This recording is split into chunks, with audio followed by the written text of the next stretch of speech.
Today we're at the Power Platform Community Conference recording this, and this week you had a session, Power Automate and Power Apps Better Together. I think that was the title, right? Yes. You told me right before recording that you showed something really cool and that there's different ways to actually integrate them.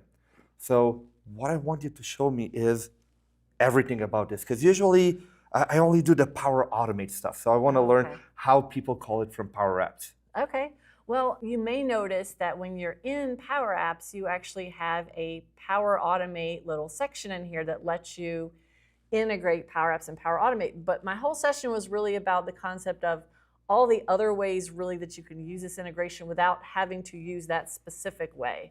So a couple of things that I went over was you can send emails directly from a Power App. So there you can use the Office 365 Outlook connector and be able to just write some functions, and then it instantly goes straight from the Power App without needing a flow. So that's one common thing that people need a flow to do.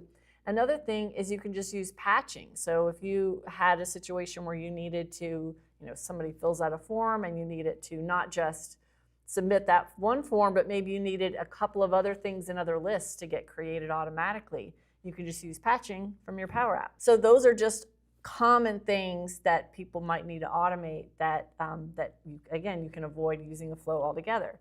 But even if you do need a flow, you could still do a different way. You could just have a flow that triggers when the item gets created, just in SharePoint, Dataverse, wherever your item is. And your trigger can just be based off of the item getting created or modified.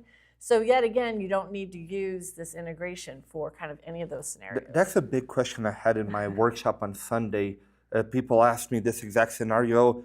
Is it better to do it from the Power App or from the data source? And I'm team data source. Oh. This way it's a bit more separate. I have, if something needs to be debugged, I have two different systems, one that saves into SharePoint and one that triggers in SharePoint. I'm more team that to keep them separate, but I guess it depends on the scenario.